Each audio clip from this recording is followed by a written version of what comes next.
Hello student. तो आज हम लोग पढ़ेंगे rectangular hyperbola. That will be our last topic of hyperbola. तो रेक्टेंगुलर हाइपरबोला की डेफिनेशन सबसे पहले हम लोग देख लेते हैं। The hyperbola in which the length of transverse axis and conjugate axis are equal are is called equivalent. तो देखो, इसको इक्विवेलेंट और रेक्टेंगुलर हाइपरबोला दोनों नाम दिया हुआ है। मतलब हम लोगों को रेक्टेंगुलर हाइपरबोला कहीं नाम आए तो ऐसा नहीं समझना X Y is equal to C square, x Y is equal to one, X Y is equal to three. वो तो एक स्पेशल केस है। तो रेक्टेंगुलर हाइपरबोला की जो मेन डेफिनेशन है वो क्या है? रेक्टेंगुलर हाइपरबोला की डेफिनेशन है, जैसे हम लोग इक्वेशन जानते हैं हाइपरबोला की, X square plus Y square equal to X square upon A square minus Y square upon B square equal to one होता है। अगर इसके अंदर ए टू ए बराबर टू बी मतलब ए बराबर बी, तो जो इसकी इक्वेशन है, तो इक्वेशन इसकी क्या हो जाएगी? अगर हम सबसे पहले इक्वेशन की बात करें तो इक्वेशन ऑफ रेक्टेंगुलर हाइपरबोला, या फिर उसको बोल दो इक्विलेटरल हाइपरबोला। तो इसकी इक्वेशन सिंपली होती है X square minus Y square is equal to A square. Okay, अब बात कर लेते हैं हम लोग एसेंट्रिसिटी की। एसेंट्रिसिटी मतलब ई की वैल्यू। तो हम लोग जानते हैं कि ई बराबर कितना होता है? Under root one plus B square upon A square. तो ये कितना हो जाएगा? ए स्क्वायर अपन ए स्क्वायर, जो कि one plus one equal to कितना हो जाएगा? Under root two. तो रेक्टेंगुलर हाइपरबोला की एसेंट्रिसिटी की वैल्यू होती है अंडर रूट टू। इसके एसिम्पटोट्स की अगर हम बात करें तो एसिम्पटोट वैसे होता क्या है?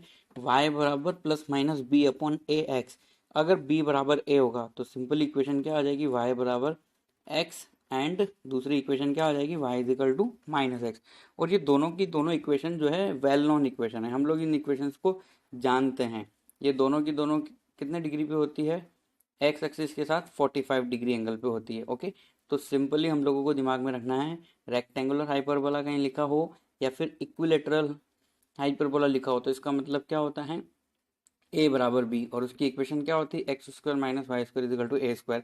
एसेंट्रिसिटी कोई भी केस हो, हमेशा अगर रेक्टेंगुलर हाइपरबोला है तो उसकी eccentricity will be under root two. Asymptotes होते हैं उसके वाई बराबर एक्स और वाई बराबर माइनस एक्स। वाई बराबर एक्स और वाई बराबर माइनस एक्स इसके क्या होते हैं? एसिम्पटोट्स होते हैं। अब हम लोग इस एसिम्पटोट्स के बारे में देख लेते हैं। देखो,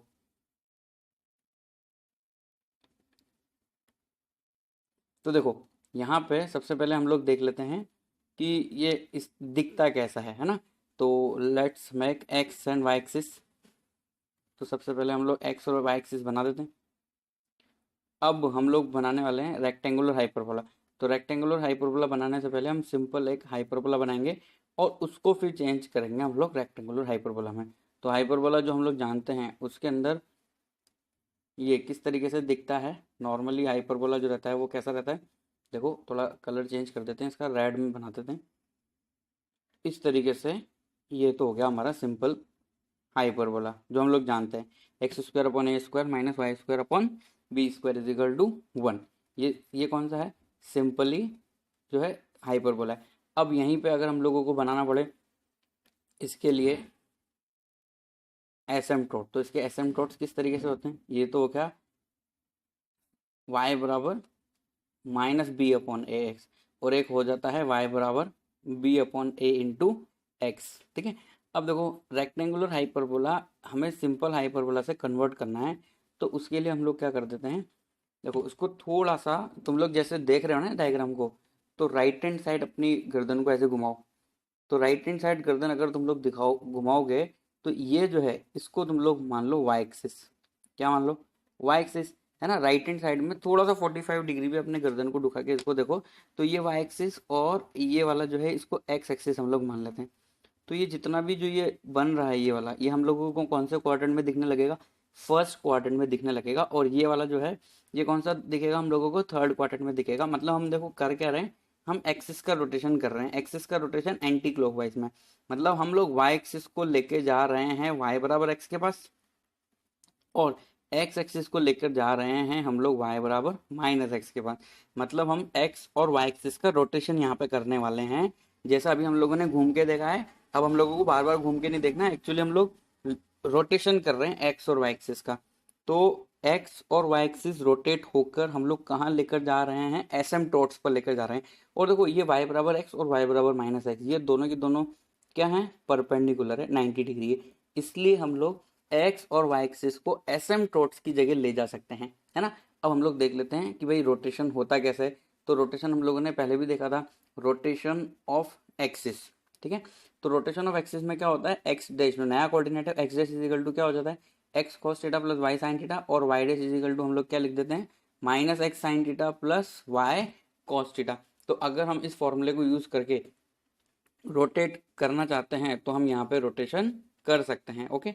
तो देखो हम लोग रोटेट कर लेते हैं इस एक्सिस को, और यहाँ पे थीटा इज इक्वल टू जो है, ये जो रोटेशन होता है ये एक्चुअली थीटा को एंटी क्लॉकवाइज मान के किया जाता है। अगर हम लोग रोटेशन क्लॉकवाइज कर रहे हैं तो थीटा ऑटोमेटिकली क्या हो जाएगा, नेगेटिव हो जाएगा, सॉरी इस नंबर के लिए। तो अगर यहाँ पे अगर हम लोग रोटेशन करेंगे तो ये कैसा हो जाएगा, थीटा इजिकल टू हम लोग क्या ले लेंगे यहाँ पे -45 डिग्री। क्योंकि देखो ये जो सिंपली वाई एक्सिस और एक्स एक्सिस है, हम इसको कितना ले जा रहे हैं, 45 डिग्री पे चेंज करना चाह रहे हैं। 45 डिग्री पे चेंज कर रहे हैं तो जो पहले कोऑर्डिनेट मतलब ये नई एक्स, ये क्या हो जाएगी, नई वाई एक्सिस हो जाएगी। इसी तरीके से ये वाली जो है ये क्या हो जाएगी, नई एक्स एक्सिस हो जाएगी। तो पहले जो कॉमा, जो पॉइंट एक्स कॉमा वाई था किसके रेस्पेक्ट में, पुरानी एक्स और वाई एक्सिस के रेस्पेक्ट में, नई एक्स और वाई एक्सिस के रेस्पेक्ट में वो एक्स डैश और वाई डैश हो जाएगा। तो एक्स डैश हम लोग यहाँ से क्या लिख सकते हैं, एक्स कॉस -45। -45 क्यों, क्योंकि हम लोग क्लॉकवाइज रोटेट कर रहे हैं, और ये जो फॉर्मूला है एंटी क्लॉकवाइज के लिए हम लोग देखते हैं। थीटा अगर हम पॉजिटिव लेंगे तो मतलब हम एंटी क्लॉकवाइज रोटेशन कर रहे हैं, और थीटा अगर हम नेगेटिव ले रहे हैं तो क्लॉकवाइज रोटेशन हो जाएगा। तो ये कितना हो जाएगा, वाई साइन -45 डिग्री। इसी तरीके से वाई डैश की वैल्यू कितनी हो जाएगी, -x sine -45 degree plus Y cos -45 degree. अब इसको सॉल्व कर लेते हैं तो यहाँ से एक्स डैश हम लोगों के पास कितना आ जाएगा, कॉस -45 मतलब वही रहेगा वो, तो X upon √2 minus Y upon √2। और जो वाई डैश की वैल्यू है वो कितनी मिल जाएगी हम लोगों को यहाँ से, X by √2 plus Y upon √2। तो ये हम लोगों के नए कोऑर्डिनेट आ गए, X dash and Y dash. अब ये एक्स डैश और वाई डैश जो नए कोऑर्डिनेट है ये किसके रेस्पेक्ट में है, नए एक्सिस के रेस्पेक्ट में है। अब हम लोग इसका जो है डायग्राम बना लेते हैं प्रॉपर, उससे क्या हम लोगों को आइडिया हो जाएगा टोटल। तो देखो यहाँ पे अभी हम लोगों ने इसका डायग्राम बनाया भी था वैसे, जैसे कि चलो इधर ही हम लोग बना लेते हैं इसका डायग्राम वापस से,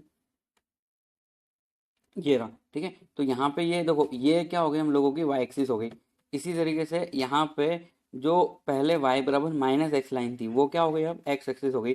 तो अगर हमने रोटेट कर ही दिया है तो x डैश और y डैश को अब हम लोग सिंपली क्या लिख सकते हैं, x और y लिख सकते हैं। तो देखो रेक्टेंगुलर हाइपरबोला की इक्वेशन जो है वो क्या हुआ करती थी, रेक्टेंगुलर हाइपरबोला की जो इक्वेशन है वो क्या हुआ करती थी, x² minus y² is equal to a²। अब हम लोग इसको कन्वर्ट करना चाहते हैं किसमें, जो अभी हम लोगों ने कैलकुलेट किया उसके अंदर। जैसे कि हम लोग यहाँ पे कैलकुलेशन करना चाहते हैं कि x minus X upon √2 minus Y upon √2 और x upon √2 plus Y upon √2 में चेंज करना चाहते हैं।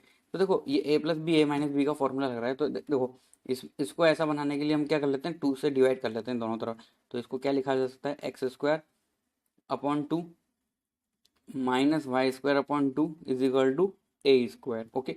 अब इसको क्या कर लो, कन्वर्ट कर लो a² माइनस b² का फॉर्मूला लगा के। तो यहाँ पे हम लोग क्या लिख सकते हैं इसको, x upon √2 plus Y upon √2 into X upon √2 minus Y upon √2 is equal to लिखा जा सकता है, अगर 2 से डिवाइड करा दोनों तरफ तो a² अपॉन 2, दोनों तरफ क्या हो जाएगा a² अपॉन 2। और ये जो है ये नया कोऑर्डिनेट हो जाएगा हम लोगों का। अभी अभी जो हम लोगों ने इसमें चेंज किया है इसको हम लोग क्या लिख सकते हैं, प्लस वाले को y और माइनस वाले को लिख सकते हैं हम लोग x। तो ये क्या हो जाएगा, y इंटू एक्स मतलब x into Y, X into Y is equal to मतलब ये हो तो क्या जाएगा, x dash Y dash is equal to a² upon 2। ये हो गया हम लोगों के नए coordinate x dash Y dash. अगर हम लोग ने x और y एक्सिस को पूरा रोटेट कर लिया है तो अब देखो जब हमने रोटेट कर ही लिया है तो y बराबर एक्स और y बराबर माइनस एक्स, एक्चुअली x और y एक्सिस है। तो जो हम लोग घुमा के देख रहे हैं ना गर्दन को, उसी को हम लोग y एक्सिस और x एक्सिस मानेंगे। तो हम लोग सिंपल इसको क्या लिख सकते हैं, x इंटू वाई। अब यहाँ पे ए स्क्वायर अपॉन 2 एक कांस्टेंट है, तो उसको हम लोग लिख देते हैं सी स्क्वायर। तो ये इक्वेशन हम लोगों की इस तरीके से आ जाएगी। यहाँ पे लिख सकते हो तुम where C square is equal to, क्या लिख दिया हम लोगों ने, ए स्क्वायर अपॉन 2। इतना सा हम लोगों ने चेंज किया है और कुछ भी यहाँ पे नहीं है। तो इक्वेशन क्या हो गई हम लोगों की, X Y is equal to C square is a equation of rectangular hyperbola. अब पर ये जो है ना, ये एक स्पेशल केस है, ये एक स्पेशल केस है X Y is equal to C square, किसका, जब a बराबर b पे हाइपरबोला हो जाता है X square minus Y square is equal to B square का।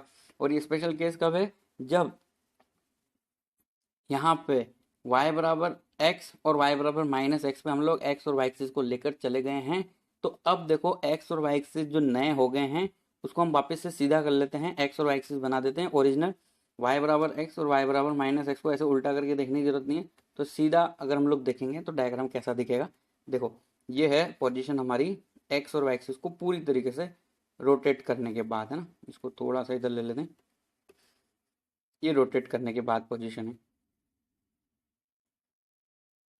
ठीक है। तो जो हाइपरबोला बनेगा, अब वो कौन कौन से क्वाड्रेंट में बनता हुआ हम लोगों को दिख रहा था, फर्स्ट और थर्ड क्वाड्रेंट में। तो हम लोग बना देते हैं फर्स्ट और थर्ड क्वाड्रेंट के अंदर हाइपरबोला। तो ये जो हाइपरबोला है हम लोगों का ड्रॉ हो जाएगा, थोड़ा सा इसको लेफ्ट में ले लो यहाँ पे, ताकि हम राइट में लिख सकें कुछ। तो ये हो जाएगा हम लोगों का, ऐसा दिखेगा रेक्टेंगुलर हाइपरबोला। वैसे तो देख ही रखा होगा तुम लोगों ने, बट फिर भी ये इसको थोड़ा सा सही बना लिया जाए ऐसे। और जैसा फर्स्ट क्वाड्रेंट में होगा वैसा का वैसे ही कहाँ होगा, थर्ड क्वाड्रेंट के अंदर भी ऐसा का वैसे ही होगा। ये कहाँ पे जाके इसको टच करेगा, इनफाइनाइट पे जाके। मतलब अब एक्स और वाई एक्सिस जो है, एक्स और वाई एक्सिस जो हैं वो उसके क्या बन चुके हैं, एसिम्प्टोट, एसिम्प्टोट बन चुके हैं। एक्स और वाई एक्सिस जो है अब हाइपरबोला के वो बन चुके हैं, क्या बन चुके हैं, एसिम्प्टोट बन चुके हैं। अब हम लोग यहाँ पे इस स्टैंडर्ड जो हाइपरबोला है जिसकी इक्वेशन है x into Y is equal to C square, इसके बारे में अलग अलग स्टैंडर्ड जो है टर्म्स के बारे में पढ़ेंगे। टर्म्स के बारे में पढ़ेंगे मतलब क्या क्या हम देखेंगे, इसका फोकस हम लोग देखेंगे, इसका इसका वर्टेक्स देखेंगे हम लोग, इसका डायरेक्ट्रिक्स देखेंगे, इसके पैरामेट्रिक कोऑर्डिनेट भी हम लोग यहाँ पे देखने वाले हैं। ओके, तो देखो क्यों ना इसको थोड़ा सा नीचे लाया जाए तो थोड़ा ये सही दिखेगा। हम्म, अब थोड़ा ओके, क्योंकि ऊपर और नीचे लेंथ यहाँ पे बराबर होनी चाहिए ना।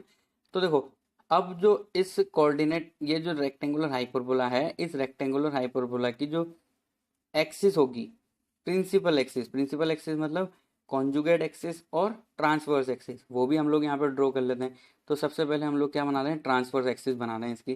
तो ट्रांसवर्स एक्सिस वही लाइन होगी जो y बराबर एक्स है, क्योंकि हम लोगों ने जब इसका रोटेशन किया था तो y बराबर एक्स जो लाइन थी, y बराबर एक्स लाइन, वहाँ पे तो कौन आ गई थी, y एक्सिस, है ना।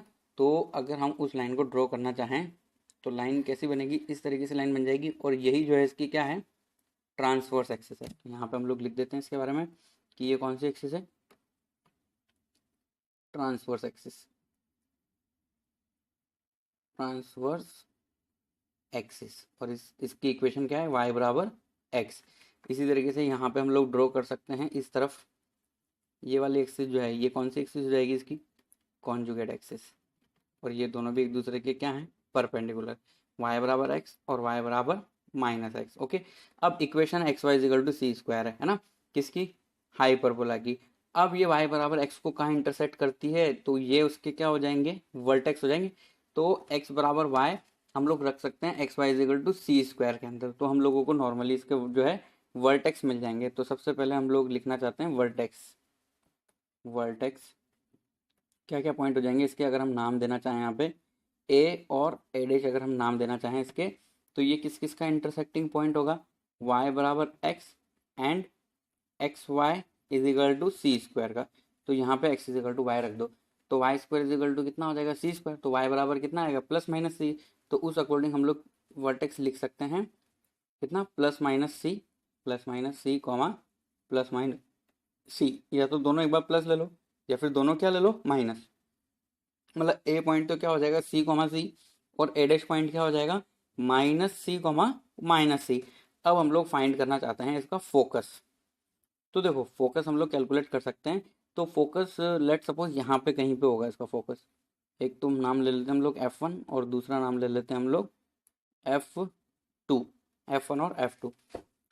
अब देखो ये हाइपरबोला स्टैंडर्ड हाइपरबोला ही है, बट इसकी पोजीशन चेंज हो चुकी है। मतलब जो पहले लेंथ हुआ करती थी कि भाई दोनों फोकस के बीच में कितनी लेंथ है, दोनों वर्टेक्स के बीच में कितनी लेंथ है, लेंथ वो की वही है, बट क्या हो गया, पॉइंट चेंज हो चुके हैं, पॉइंट के कोऑर्डिनेट चेंज हो चुके हैं। तो अगर ये पॉइंट ए है जो कि सी है, तो हम ए पॉइंट के कोऑर्डिनेट जानते हैं। तो अगर हम ए पॉइंट के कोऑर्डिनेट अगर सी जानते हैं, तो यहाँ से लेकर यहाँ तक की डिस्टेंस कितनी है, ये सी डिस्टेंस है। और इसी तरीके से यहाँ से यहाँ तक की डिस्टेंस कितनी है, सी। और फोकस वर्टेक्स से कितनी डिस्टेंस पर होता है अगर हम लोग कैलकुलेट करना चाहें, तो हम लोग सी बोल रहे हैं, तो मतलब ये लेंथ सी है और ये लेंथ सी है।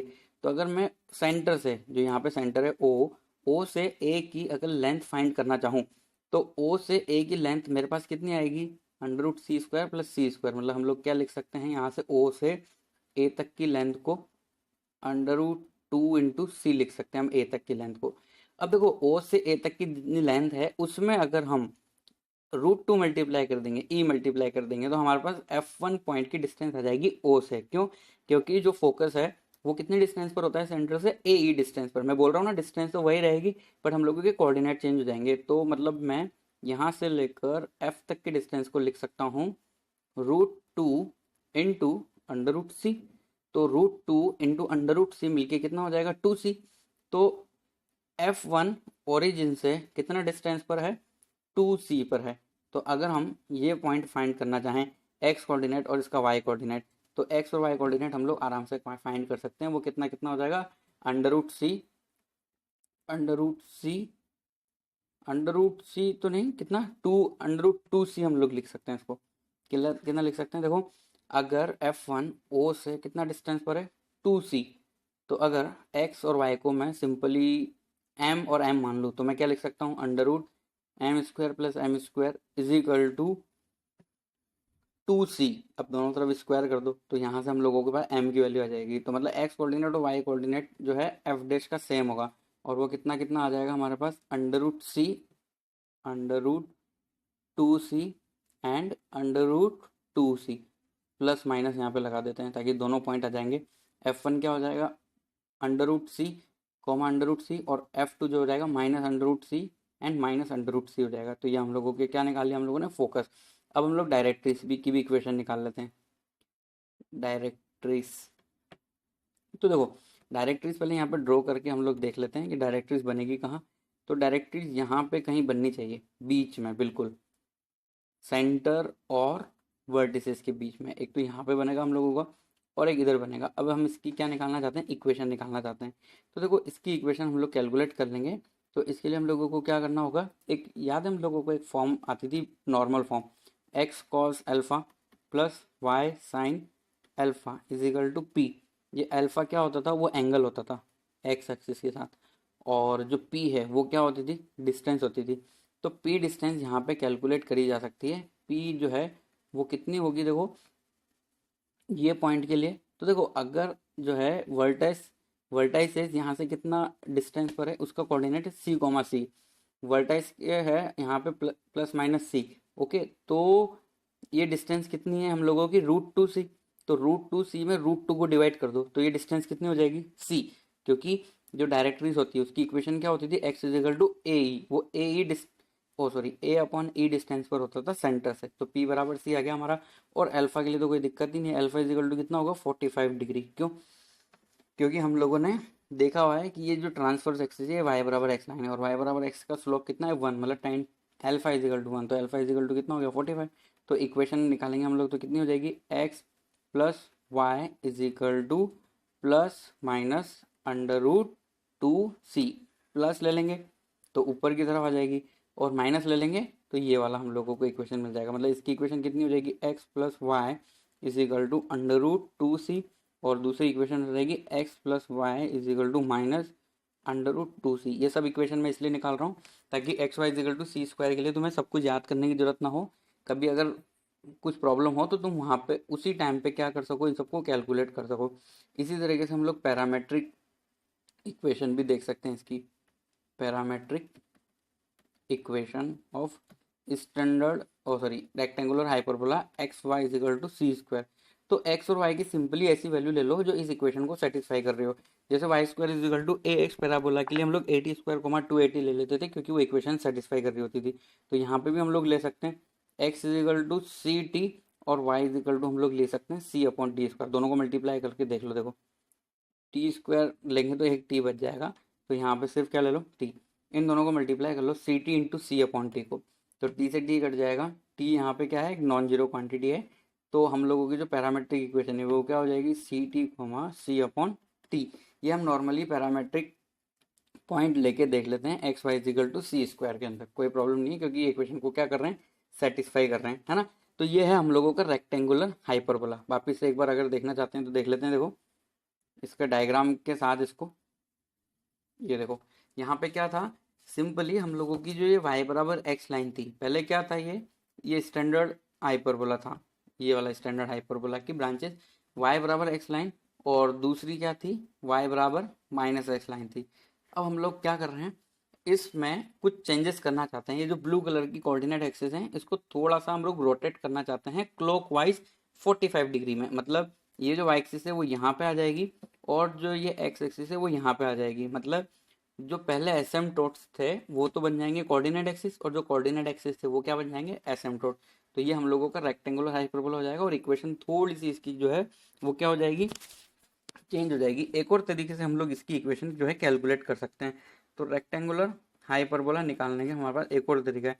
याद है हम लोगों ने एक इक्वेशन पढ़ी थी हाइपरबोला की, p one square upon A square minus p two square upon A square is equal to one. P one और पी टू क्या होती थी, हाइपरबोला पे अवेलेबल किसी भी पॉइंट की, हाइपरबोला पे अवेलेबल किसी भी पॉइंट की एक्स और कोई परपेंडिकुलर एक्सिस से डिस्टेंस। तो यहाँ पे नहीं तो देखो इधर ही देख लेते हैं हम लोग, इसमें यहाँ पे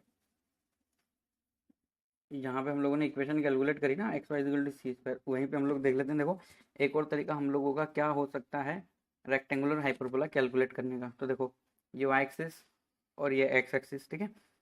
तो ये तो होगी हम लोगों की वाई एक्सिस और एक्स एक्सिस। जो रेक्टेंगुलर हाइपरबोला है वो ऐसा था, ठीक है। इसकी हम लोग इक्वेशन कैलकुलेट करना चाहते हैं, तो देखो क्या हम लोग यहाँ पे कर सकते हैं। तो यहाँ पे सिंपली ये वाली एक्सिस, ये जो है ये हमारा क्या हो जाएगा, कॉन्जुगेट एक्सिस हो जाएगी। इस पर कोई भी एक पॉइंट मान लो पी एच कोमा के, पी एच कोमा के हम लोगों ने यहाँ पे क्या मान लिया, पॉइंट मान लिया। और जो इसकी जो है प्रिंसिपल एक्सिस एक कौन सी हो जाएगी, वाई बराबर एक्स। अब यहाँ से दो तरह की डिस्टेंस, दो तरह की डिस्टेंस मतलब परपेंडिकुलर डिस्टेंस की हम लोग बात कर रहे हैं। एक पी से इस लाइन की डिस्टेंस, और एक पी से इस लाइन की परपेंडिकुलर डिस्टेंस की बात कर लेते हैं। एक को बोल लेते हैं हम लोग पी वन, और दूसरे को बोल देते हैं हम लोग पी टू, है ना। अब ये वाली लाइन कौन सी है, y बराबर एक्स, और दूसरी लाइन क्या है, y बराबर माइनस एक्स। अब h कोमा k की परपेंडिकुलर डिस्टेंस y बराबर एक्स है और y बराबर माइनस एक्स से हम कैलकुलेट कर सकते हैं। तो हम लोगों को बस क्या करना है, सिंपली जो हम लोग इक्वेशन जानते थे, p one square upon A square minus p two square upon A square is equal to one. ये ए वन और ए और बी तो हम लोग ए ही ले रहे हैं, क्योंकि रेक्टेंगुलर हाइपरबोला की इक्वेशन ही यही होती है ना। अब पी वन क्या है, परपेंडिकुलर डिस्टेंस, तो उसको उसकी वैल्यू रख देते हैं यहाँ पे। तो ये कितना हो जाएगा, एच प्लस के का whole square upon two h square minus h minus k का होल स्क्वायर अपॉन, और रूट टू का होल स्क्वायर एक्चुअली टू हो गया, two h square is equal to one. अब इस इक्वेशन को थोड़ा थोड़ा क्या कर लो, सॉल्व कर लो। तो इस इक्वेशन को सॉल्व करोगे तो ये आएगी four h k is equal to two A square. तो ये simply h k is equal to क्या हो जाएगा, ए स्क्वायर अपॉन टू। मतलब हम लोग इसको लिख पाएंगे x Y is equal to A square upon two. तो समझ में आई बात। अगर हम हाइपरबोला इस तरीके से बना रहे हैं तो हम उसकी इक्वेशन भी कैलकुलेट कर सकते हैं by using the perpendicular length. तो ये x Y is equal to A square upon two, जिसमें ए स्क्वायर अपॉन टू को हम लोग क्या मान लेते हैं, सी। अब हम लोग देख लेते हैं स्लोप कैलकुलेट कर लेते हैं। कहाँ पे स्लोप कैलकुलेट कर लेते हैं, पैरामेट्रिक पॉइंट पर। तो पैरामेट्रिक पॉइंट पर स्लोप निकाल रहे हैं हम इसलिए ताकि हम किसकी इक्वेशन निकाल सकें, टेंजेंट की। और स्लोप अगर हम लोगों को टेंजेंट का आ गया तो नॉर्मल का भी मिल जाएगा। तो इक्वेशन क्या थी इसकी, x Y is equal to C square, x Y is equal to C square. देखो डायग्राम देखते हैं, ये हो गया हम लोगों का एक्स और वाई एक्सिस, और यहाँ पे जो है ये हो गया रेक्टेंगुलर हाइपरबोला। रेक्टेंगुलर हाइपरबोला पे कोई भी एक पॉइंट मान लो P। अभी अभी हम लोगों ने देखा है इसके पैरामेट्रिक पॉइंट। तो इसके पैरामेट्रिक पॉइंट क्या थे, सी टी, सी अपॉन टी। अब यहाँ पे हमें टेंजेंट की इक्वेशन निकालनी है। तो टेंजेंट की equation c t comma c upon t पे हम लोगों को पॉइंट तो पता है, बस स्लोप चाहिए। तो एक 12th क्लास के अंदर एक मेथड पढ़ेंगे हम लोग स्लोप निकालने का, जिसे डिफरेंशिएशन मेथड बोलते हैं। तो देखें इस इक्वेशन का डिफरेंशिएशन करके देख लो विद रेस्पेक्ट टू एक्स। तो एक्स को छोड़ा हम लोगों ने, वाई का करेंगे तो कितना आएगा, d Y upon D x, plus y को छोड़ा एक्स का करेंगे तो कितना हो जाएगा, 1 इज इक्वल टू 0। तो यहाँ से हम लोगों के पास D Y upon D X की वैल्यू जो है वो कितनी हो जाएगी, minus Y upon X. Minus Y upon X तो डिफरेंशिएशन है। अब अगर हम लोग D Y upon D X की वैल्यू पी पॉइंट पे फाइंड करना चाहते हैं तो एक्स की वैल्यू कितनी रख देंगे हम लोग, सी टी, और वाई की वैल्यू कितनी रख देंगे, सी बाई टी। तो D Y upon D X at P point आ जाएगा, D Y upon D X at P, is equal to कितना हो जाएगा, माइनस वाई की वैल्यू कितनी है, सी अपॉन टी, और एक्स की वैल्यू कितनी है, सी टी। तो सी से टी कट जाएगा, ये हो जाएगा minus one upon T square. तो हम लोग यहाँ से बोल सकते हैं slope eight P point of tangent वो कितना हो जाएगा, minus one upon T square. और अगर स्लोप कैलकुलेट करना हो नॉर्मल का सेम पॉइंट पर तो वो कितना हो जाएगा, टी स्क्वायर। तो ये थी इंफॉर्मेशन रेक्टेंगुलर हाइपरबोला के बारे में, है ना। अब इसकी इससे रिलेटेड क्वेश्चन हम लोग पहले भी सॉल्व कर चुके हैं। बस इक्वेशन है ना x y equal to C square नहीं थी। हम लोगों ने जितने क्वेश्चन सॉल्व किए हैं इसके, उसमें इक्वेशन थी x square minus Y square is equal to A square. But इससे रिलेटेड भी क्वेश्चन बन सकते हैं क्योंकि हम लोगों ने बेसिक इसका सब कुछ देख लिया है। ऐसे क्वेश्चन बन जाएंगे इसके।